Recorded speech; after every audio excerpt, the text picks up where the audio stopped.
A warm welcome to you here on TV News Hour, this hour on TV Sapiencia. The top stories today.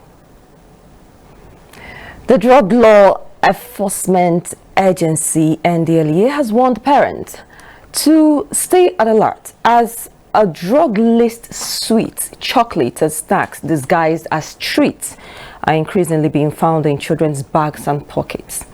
GSMA, in partnership with the mobile industry, is calling for strengthened collective action to protect children online across Africa. And in sports, a former Super Eagles captain and coach, Soludo Reaffirms, has strongly opposed the continued appointment of foreign managers to lead the Nigerian national team, arguing that competent indigenous coaches are being unfairly overlooked. My name is Chioma Vichwemeka. Now the news in full welcome.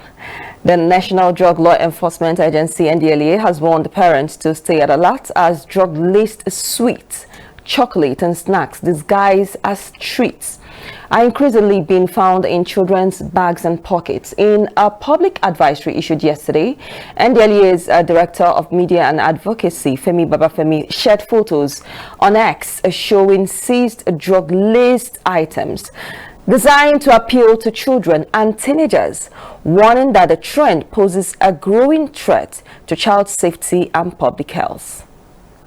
Away from that story, still in security, the Nigerian Navy ship Pathfinder stated that its operatives have destroyed 5 illegal refining sites in the Oba Ebema Ndoni local government area of Rivers State.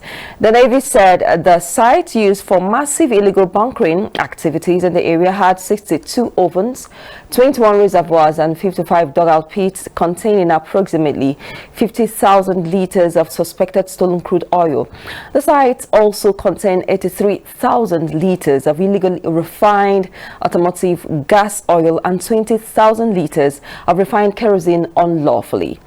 The commander of Nigerian Navy ship Pathfinder, Commodore Kajetan Aniako, disclosed this in a statement he signed and sent to the media in Port Harcourt on Sunday night. Aniako said that the feat followed a recent operation against crude oil theft and illegal bunkering activities in the area on 14th of June 2025 by the NNS Pathfinder Tactical Team.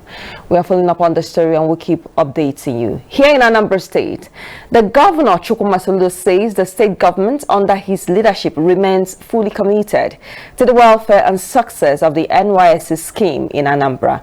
Speaking at the swearing-in ceremony for the 2025 Batch A Stream 2 core members at Ndamdi Azikiwe NYSC Unity Permanent Orientation Camp Umawolo Mbauhu, Oka South Local Government Area, Governor Soludo, represented by the State Commissioner for Youth Development, Mr. Patrick Ahamba, said his administration is relentlessly pursuing the Anambra Vision 2070 and commended the NYSC State Coordinator, Mrs. Pauline Ojushwa, for her commitment to this scheme. In his remark, the State Chairman of NYSC Governing Board and Youth Development Commissioner, Mr. Ahamba, represented by the Permanent Secretary of the Ministry, Mr. Martin Abuli, noted that the NYSC has remained a cornerstone for national development, urging core members to embrace the core objectives of the scheme.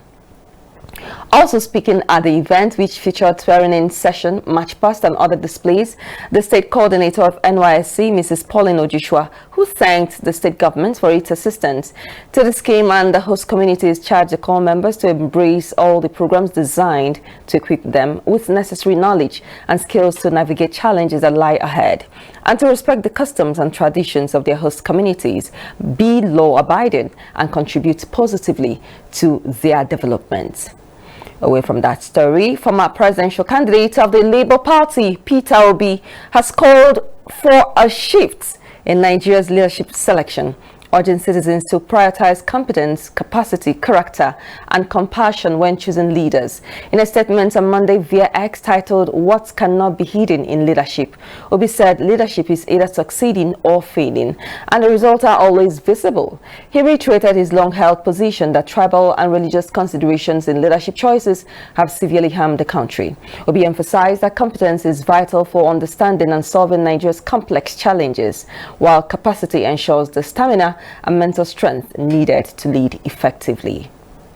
A growing number of Nigerians on social media are demanding that the federal government declare a state of emergency in Benue State, following the killing of a reported number of 200 people in a two-day rampage by suspected headers. Many users are comparing the silence over the Benue massacre to the suspension of the Rivers State Governor Siminalayi Fubara and the declaration of a state of emergency in the state in March 2025. Nigerians have described the Rivers situation as a heavy-handed response to a political crisis that has claimed no lives. A report revealed that at least 4 to 5 people were confirmed dead in Guma local government area of Benue State, with local leaders claiming the true figure could be more than 200, including security officers and entire families burned alive. Despite the scale of the killings, President Bola Tinubu and the presidency have yet to officially address the incident as of this morning, Monday, sparking widespread anger online. We're following up on the story and we keep updating you. Now, the GSMA, in partnership with the mobile industry, is calling for strengthened collective action to protect children online across Africa. In a statement signed by the head of Sub-Saharan Africa at the GSMA, Angela Wamola, and made available to newsmen today, Monday, after a high-level roundtable meeting in Barcelona, Spain, she said that with Africa's digital transformation accelerating, children are increasingly exposed to cyberbullying, harmful content, and online exploitation. According to her, recognizing both the opportunities and challenges of the digital environment, the African Committee of Experts on the Rights and Welfare of the Children dedicated the 2023 Day of the African Child to this important theme, reinforcing the urgent need for cross-sector cooperation. GSMA, in a white paper titled Enhancing Child Online Protection in Sub-Saharan Africa, recommended the urgent need to ensuring children youth-centered approaches in policy and program development, strengthening national frameworks in line with the African Union Child Online Safety and Empowerment Strategy, expanding digital literacy and awareness initiatives for children, parents, and educators, and building stronger public-private partnerships to scale resources, tools, and services across the region. Also speaking, the regional advisor for child protection at UNICEF Eastern and Southern Africa, Nankali Maksud, said children and young people under 18 make up half of Africa's population, noting that protecting their safety online is not only about safeguarding rights, but about investing in Africa's human capital and future leadership. Away from that, the U.S. ambassador to Israel, Mike Huckabee, today Monday said an embassy building in Tel Aviv sustained minor damage from a nearby Iranian missile strike, reporting no injuries to U.S. personnel. Iran unleashed a barrage of missiles on Israeli cities early today Monday after Israel struck military targets deep inside Iran, with both sides threatening further devastation. AFP images showed gutted buildings in the coastal hub of Tel Aviv after Israel's army warned people to take cover from incoming Iranian missiles. He said the U.S. embassy in Jerusalem would remain closed today Monday as orders to shelter in place are still in effect. And of course, after decades of enmity and proxy wars, Israel's assault on Iran last week has touched off the most intense fighting yet and triggered fears of a lengthy conflict that could engulf the entire Middle East. Away from that story, move to sports. Former Super Eagles captain and coach Sunday Olise has strongly opposed the continued appointment of foreign managers to lead the Nigerian national team, arguing that competent indigenous coaches are being unfairly overlooked. Olise maintained that Nigerians possess the technical capacity and pedigree to handle the Super Eagles and should be given the opportunity to do so. His comments come amid the ongoing tenure of French-born former Mali international Eric Chelle, who was appointed in January 2025 by the Nigeria Football Federation to take over from interim coach Augustin Eguavon. Chelle has since gone unbeaten in his 5 That's the first 5 matches in charge, recording 3 wins and 2 draws, including Nigeria's 1-1 result against Russia in June.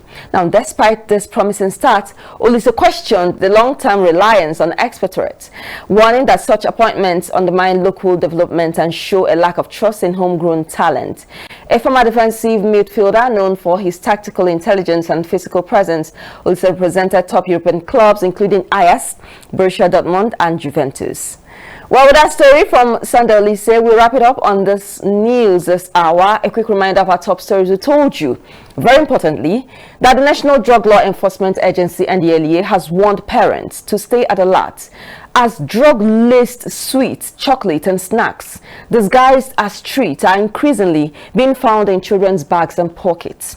The GSMA, in partnership with the mobile industry, is calling for strengthened collective action to protect children online across Africa.